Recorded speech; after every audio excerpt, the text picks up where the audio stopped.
Hello everyone, welcome to For the Week podcast, another episode of the Barclays Premier League review game week 25. I'm his Anthony, and I'm not here alone. I'm here with my co-host Chibuzo. We're here to do a review of the Barclays Premier League week 25.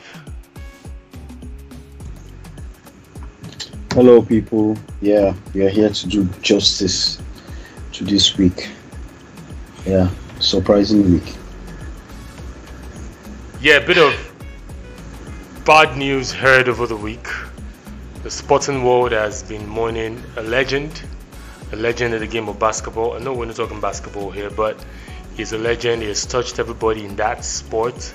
We lost Kobe Bryant and his daughter. It's a week now. And also other few people on the helicopter crash. The world of sport has been mourning, and it's a sad loss and a big loss to the world of sport. What's your take on that, Chibuzo? What's my take? I don't have any take. It's quite unfortunate, but I think a lot has been said about. Actually, it happened immediately we finished our podcast last week.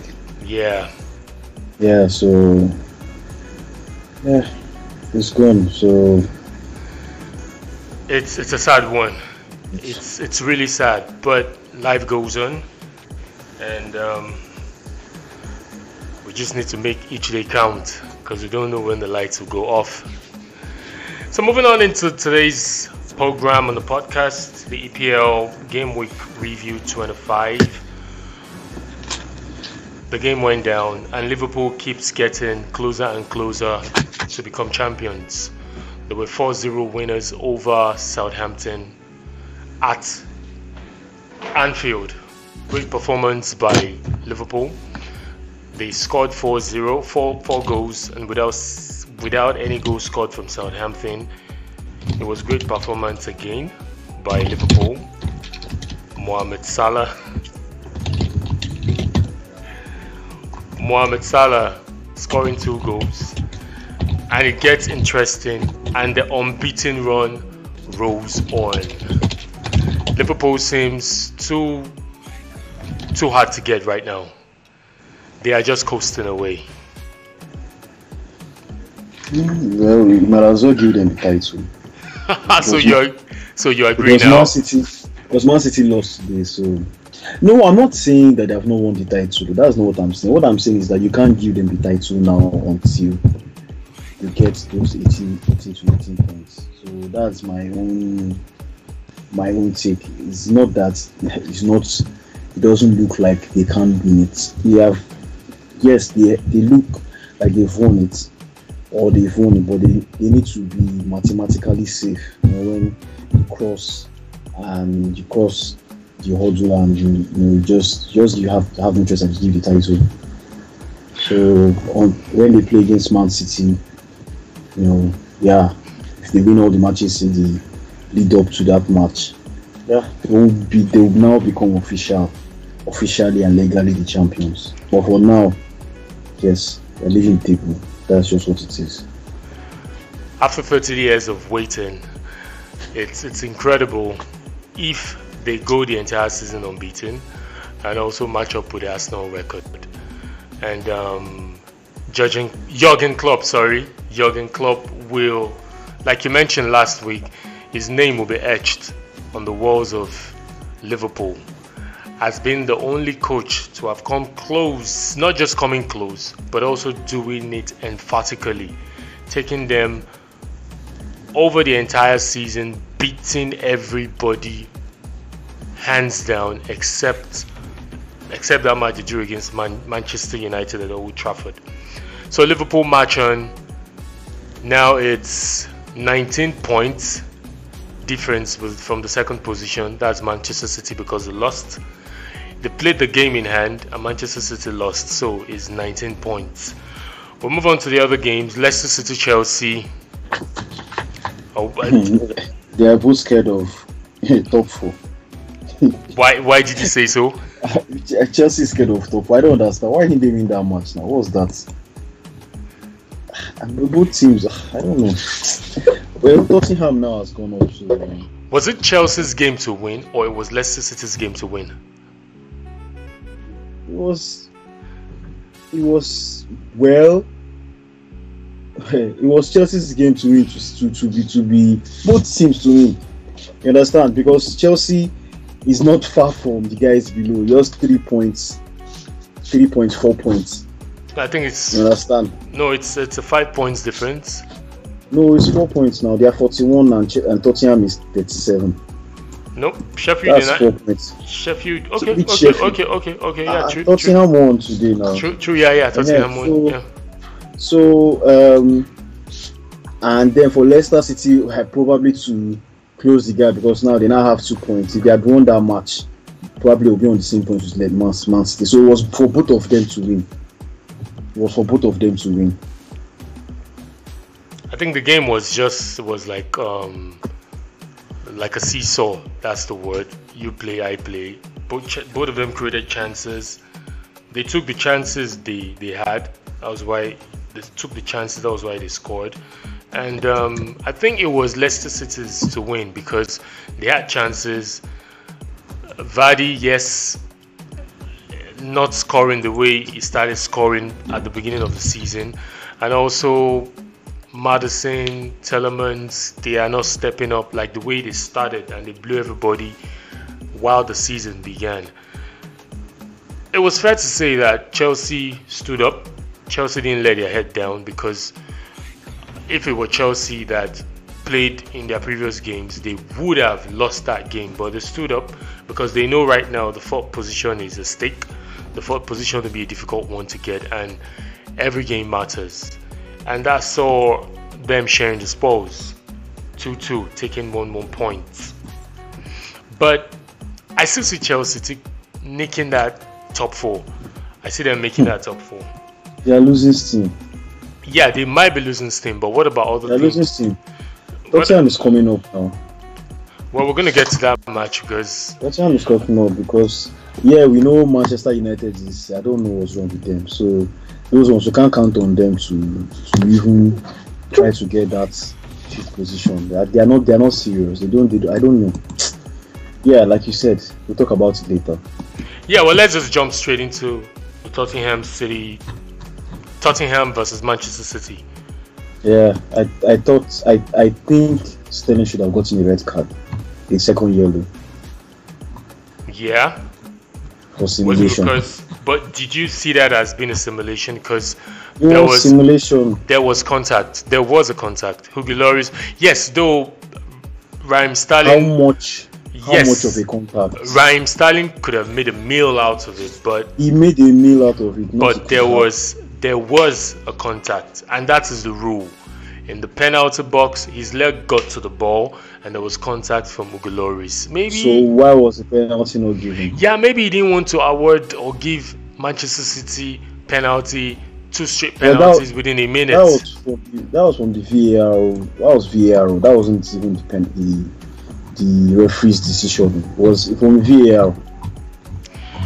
Well, I think Tottenham came up while this guy was issued the red card.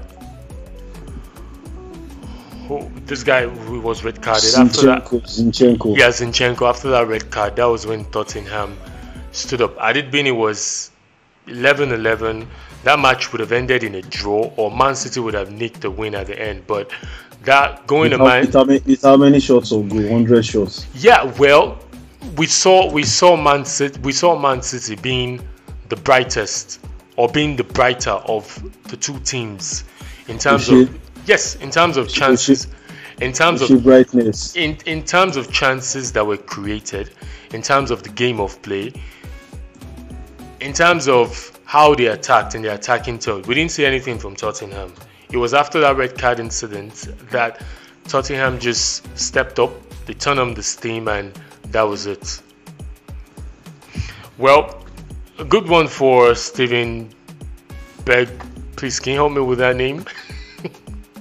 Steven who? The new boy from Tottenham that scored a debut goal. I don't know how to pronounce his name. Berg something, I don't know. Berg Wedge. Peg wedge. It was good. It was a good one for him, making your debut and scoring a debut goal as well. But he limped off. Yeah, he was injured. For Manchester City, you mentioned the last week on the podcast that they could be suffering a burnout from the persistence or the effect of the previous 2 seasons in terms of the high press they do. And we saw that today. Or could it be they've already given up psychologically that, hey, Liverpool, they've won the league. Why do we need to hurry ourselves? Or why do we need to work extra or take this game serious? Because there's no way of we getting or calling those points back. Do you see it as being, because I feel there is a psychological effect to this.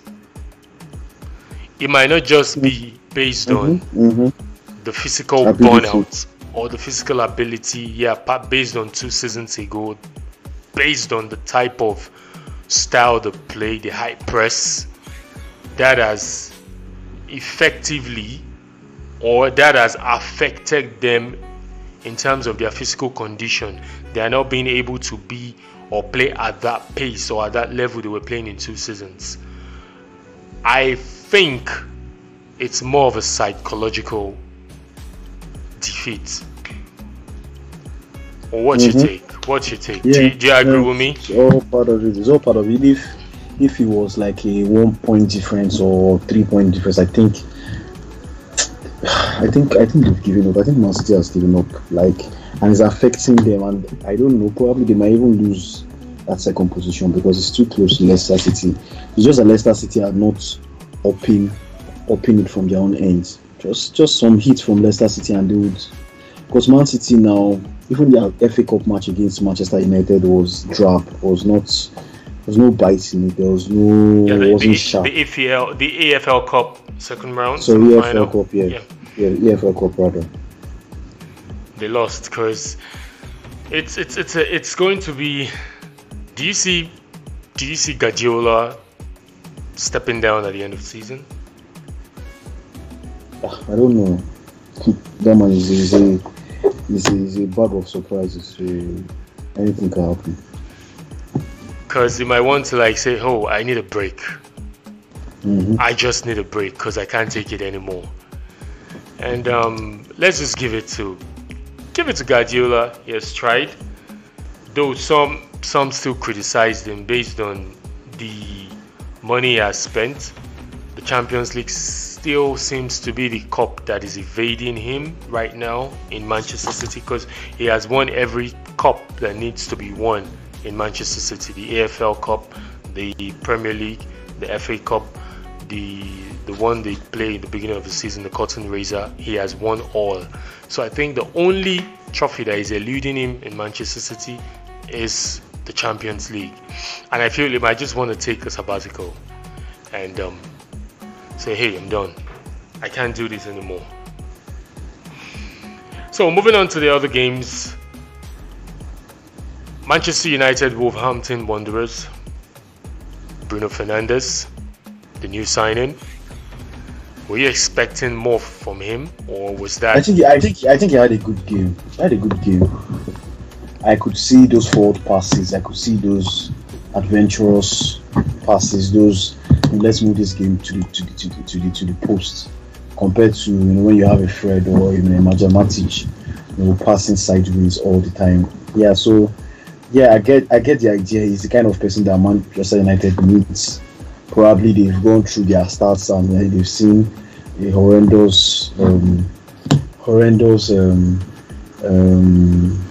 trend in how those forward passes. It became like a either no forward passes or there's no urgency. You're holding the ball and you don't have urgency. So he had a good game. Yeah, he had a shot at goal, could have scored. But he's not a striker, so fine. I think he had a good game. Overall, he had a good game.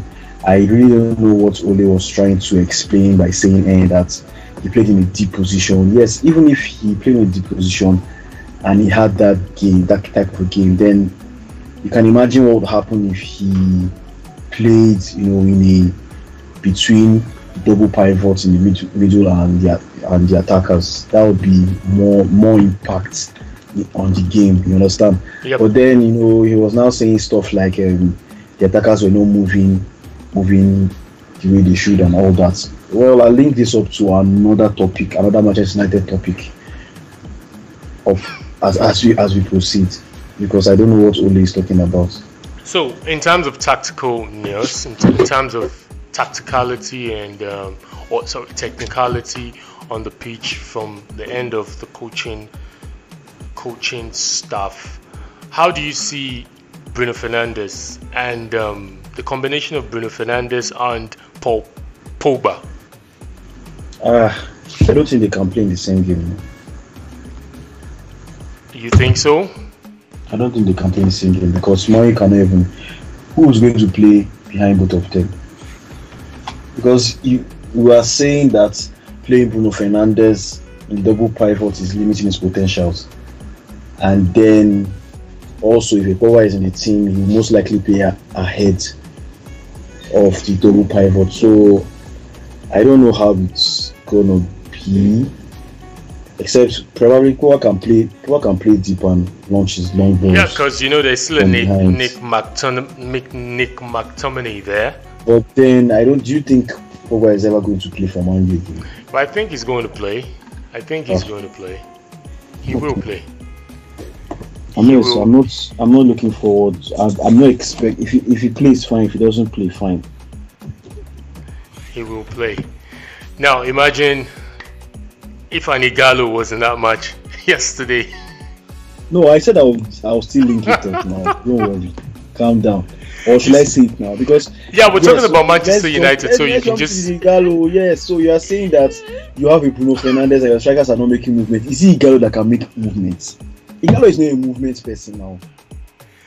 No, but because Igalo is not a movement person. Igalo is like in the mode of an old Lukaku, back against the goal, hold the ball, ward off defenders, and do something. Either pass to someone on the side or turn and shoot and stuff. That's like in the mode of the old Lukaku before Lukaku has started drifting to the wings and all that. So you're buying a Bruno Fernandes to pass balls for people to run into space, and then you're buying an Igalo.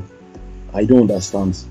But to be fair, there was something they saw in Igalo, because they had the opportunity. They had opportunities to sign other strikers. They didn't have any opportunity. For me, I believe they signed Igalo under duress. Josh King was there for the taking. There was a deal. There was a deal for Josh King. So why did they buy Josh King? So I don't know. So there was something they saw in Igalo that is better than Josh King. What is that thing? You just sitting here and saying you don't know what they saw in Igalo. Igalo is not much, or there's no difference between Igalo. But we know Igalo is not a space. Igalo is not a Chicharito now. Igalo is not a Chicharito. See, when you play Marshall in the center, that one it doesn't even work, because Marshall is the person that likes to run on the sides. Put him in the center. That's like you are telling me that you are not playing this match. You understand? See, apart from the fact that yes, we might not be in Manchester United dressing room or whatever, but see, except Igalo has changed the way he plays. And how are you so sure? Yeah, that's what I'm saying. Except he has. But if the same Igalo that played in the AFCON, the same Igalo that played in the World Cup, the same Igalo that played in Watford, he doesn't run into space. But the good thing that I still like about Igalo is that, like the way this guy scored for Tottenham, I even said it today that most times in modern football, defenders are too good that you don't need to touch the ball 3 times. Okay. I see that happening every time. That's why Kane always scores goals, because just plays the ball. No, don't waste time, because football has changed. The defenders are athletic. Everybody's athletic, so you are not waiting for a defender to calm down for you. Then you touch the ball before you now score the goal. So you notice that even Costa too was like that. Hit it, turn, shoot, poke the ball. If there's a small, even Aguero too is like that. He doesn't touch the ball a lot of times. You understand? So that's something that Igalo has. That's something that Igalo has, and also it's something that Man U is lacking, because when Lukaku was there, he was always touching the ball. His first touch would be bad, and then he tries to recover and all that. So good and bad for me. Igalo's being more of like a fox in the box, yes, makes sense. But Igalo as a person that will be moving to the extent that you are talking about it as a reason why Fernandes did not play well. Yep. I don't know, but I know that except Igalo has changed his game, but then he still has that fox in the box, that ability, that instinct, to be able that to. Instinct, yes, I agree, he has it. The Ruud van Nistelrooy-esque. Exactly, we can't write him off. Back against the goal, turn, shoot, one touch, half touch, and score. Those kind of things, you understand? And he also part of the things that Man U needs, because also other guys, most of the goals that Greenwood has scored are like that. You just hold the ball and you just know where the post is and you just kick it. There's a staggering stat that I saw, because Igalo's last appearance for Watford Football Club, he scored a goal out of 18 appearances.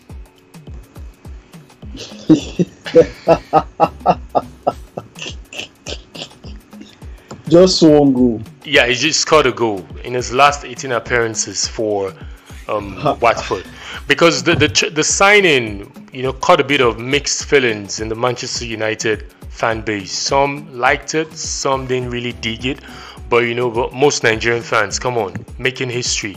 The first Nigerian to play for Manchester United, the coveted Manchester United. So absolutely, absolutely.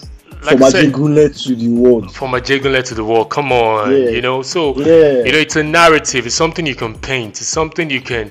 It's something that would inspire that kid in Ajegunle right now playing football. But the thing is, I don't know.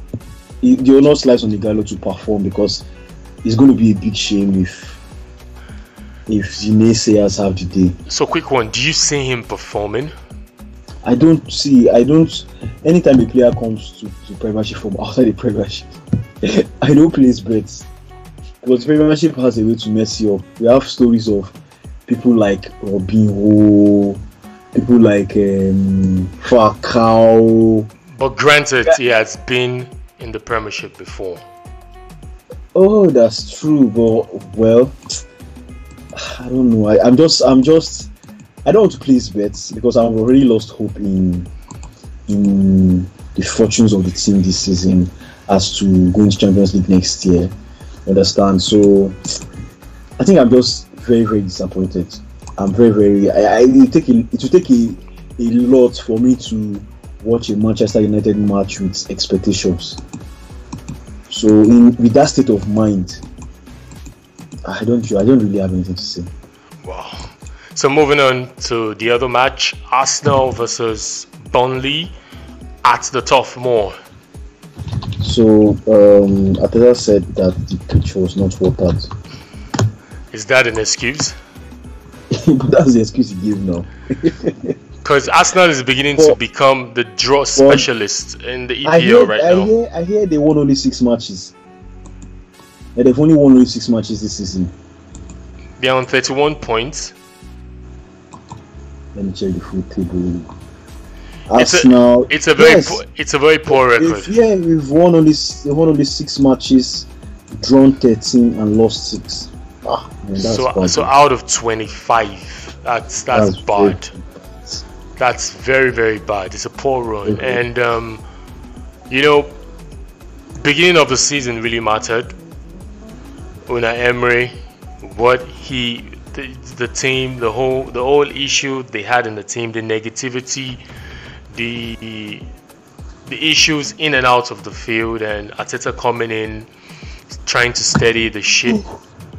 Arteta is on pressure. It's the pressure now. Next match, doesn't win the next match. Wow, people will come out with their guns blazing. Yeah, but kudos to Arteta. He has gone 7 straight matches in the EPL and he hasn't lost. No, he lost to Chelsea, but they are on a 7 runs, seven unbeaten. 7 unbeaten run of 7 games in all competition. In all competition. Yeah, in all competition. Yeah, that's so I think backtracking to after that loss against Chelsea. Yeah. They've won two. They've won 2 in the. So we'll say they've gone 5 straight EPL matches unbeaten from January 1st when they defeated Manchester United. So the others they've been draws. They've been draws, and it's very. For me, Arsenal should just, like Chelsea did previous seasons ago, just forget about the season. Go back, plan ahead for the next season. Try to play good in the cup competitions like the Europa, the FA Cup. Just try and stay there in the Premiership. Maybe finish in the top 10 and try to work out whatever the issue might be. Yeah, prepare for next season. Because really, yes, they signed a couple of players before the transfer window closed. Pablo Mari and Cedric Suarez from Southampton, Pablo Mari from Flamengo. I think what Arteta really wants is he wants to solidify the defense, solidify the back line. He's looking at something. He has a blueprint that he wants to put in play, but not losing. And it was shambolic during Emery's time. He lost a couple of games away, and the record, even post while Wenger was still there, the record was bad. The away record was bad, and when Emery came, inherited it. Yeah, made it worse. I think Arteta, kudos to him. He has come, steadied the ship. I still keep saying the only thing that will solve this puzzle for Arteta is getting the right personnel, getting the right players that could play the style of football he wants. Because currently, those Arsenal players is just a few that are translating what he wants or playing what he wants on the pitch. And it will be very difficult. Arsenal spending the bucks, clearing out, doing a clear out and signing new players. That will be difficult. Yeah, you're right. You're right, absolutely right. It will be difficult. Because this guy did not, he didn't show up his defense. That was when he came. What's his name? Unai Emery? So he tried to use it that way. But Arteta is in the right direction because you can't win a match. You can't win matches with bad defenders. Just like Manchester United, finding it very difficult to keep a clean sheet. And they had couple. They stood up against Burnley. The Burnley style of play, the long balls, take it to the side, whip the cross in, looking for the striker. Look, what's his name again? The tall dude, a guy that looks like a rugby stroke basketball player. Looking to head the ball. His combination with Jerry Rodriguez has been fruitful this season, and they've racked up some wins. Back-to-back wins against Manchester United and Leicester City coming into this game. So they thought Chris Wood, yeah. They thought they could replicate such performance. And give it up to Arsenal, Mustafi, Lewis. They stood. It was a tirade. Crosses. Arsenal started the game well. First 15-20 minutes they took control, but towards the end of the first half, Burnley, upped the ante. Crosses from the left wing, the right wing, and they nearly scored because they had the ball hit the crossbar and almost went over the line, and it was just on the touchline. It didn't go in. And Arsenal too had a couple of chances. Could we say Aubameyang being out for 3 games made him rusty? Because he had a clear chance in the first half, 1-on-1 with the goalkeeper, and from the side though, not literally 1-on-1, but from the side, and he fluffed it. Do you see Arsenal? What's your if you had the opportunity to advise Arsenal? What would be your advice? advise us now. Yeah, for the remaining games of the season. It's just to so whatever stability they've gotten now, they need to show desire. They need to be hungry for the wins. And being hungry for the wins means throwing everything. Throwing down. We must win this match. You understand? Die on it and be alert, be ready. You get, there's a goal that Martinelli nearly almost scored, but get an extra touch, and all that. So just the next level for them. They've stabilized. They shouldn't. They love their coach, and they want him to stay, or they want him to be happy. They should play for him. Play for him. Put everything out there. Try your best. Die on the line. The way they played against Chelsea, you understand? Yeah. Try to replicate that attitude much more time, many more times, before the season ends, and they should be in a better place. Better place for Arteta next season. For me, he should just see what he can do. Take the remaining 13 games of the Premier League as a blueprint to prepare for. More like they could just start their pre-seasons for next season now. Coming up with formations, coming up with tactics. We can see what he's trying to do. We can see it. Everybody can see it. But the issue now is translating what he's doing into victory, into winning. Picking 3 points, vital 3 points, and just the remaining 13 games, use it as a blueprint for next season, and hope the board release money for him to get the kind of players that he wants. They have a defender who is on loan, Saliba, when he comes in, hoping if they can make Pablo Mari's deal on a permanent. I see a defensive unit there. And if they can go for the guy they've been trying to get all season or 2 seasons now, Upamecano, the RB Leipzig guy, add it up, shore the defense. I feel if they can get that defensive structure right and the strikers start scoring, Lacazette is getting close to 2 years now, not scoring away. It's a very poor run from him.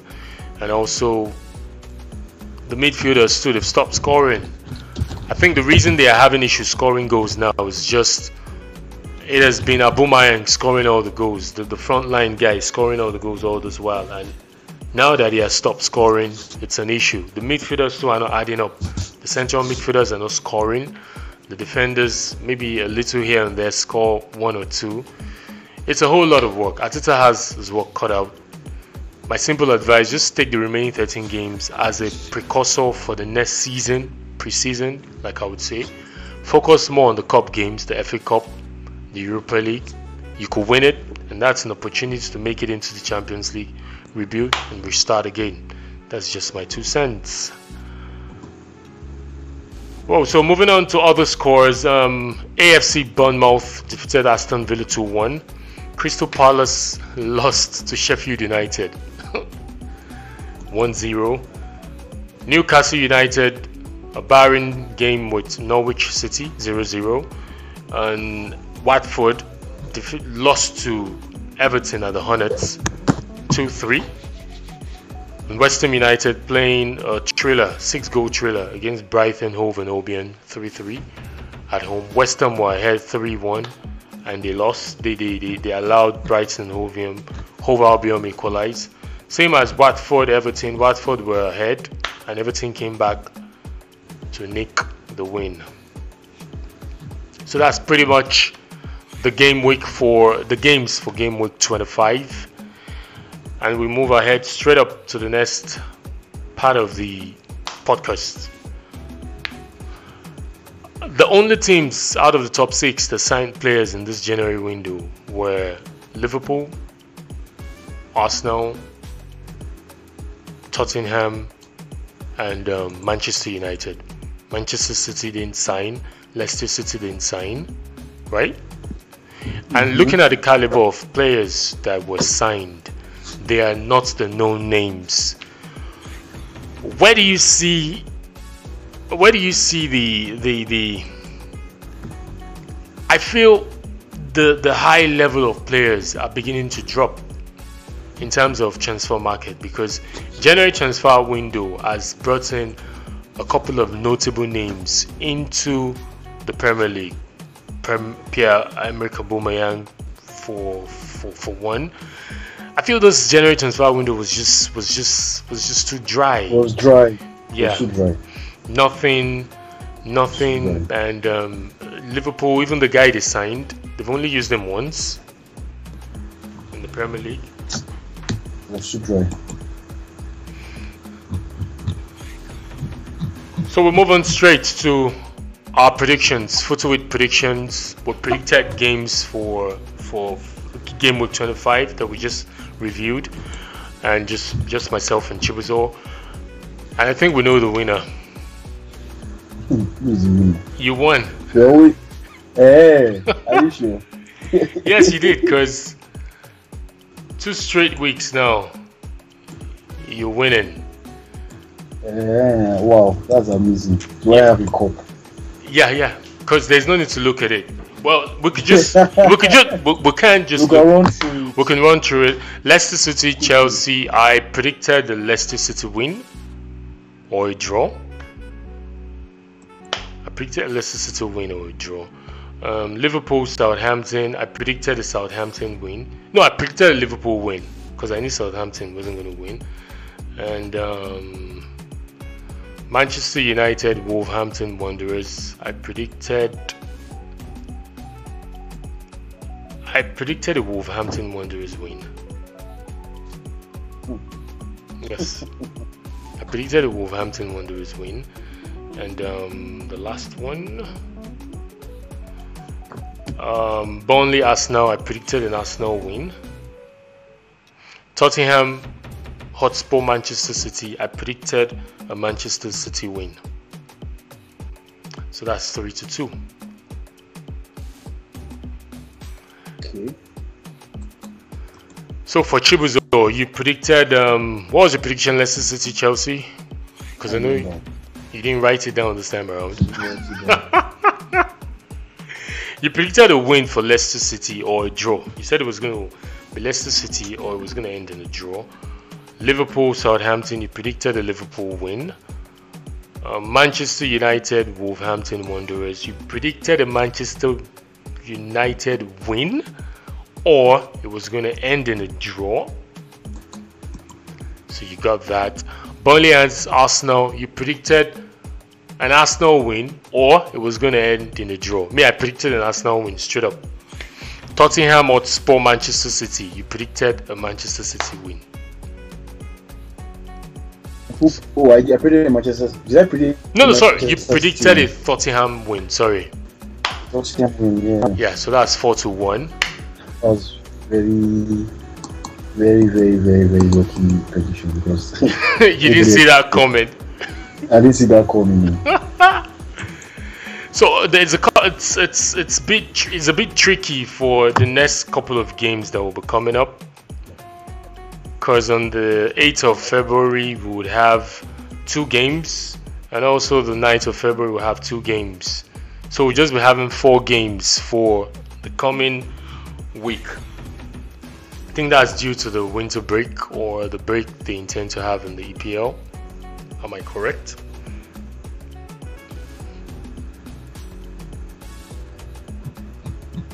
So we might not have. It's a bit confusing because looking at the fixtures coming up next week, and also the fixtures, they're just 4 games, 2 on Saturday and 2 on Sunday. Then February 14th we see Wolverhampton Wanderers playing Leicester City, and on the 15th we see Southampton playing Burnley, Norwich City playing Liverpool. And also on Sunday, the 16th, we see Aston Villa playing Tottenham Hotspur and Arsenal playing Newcastle United.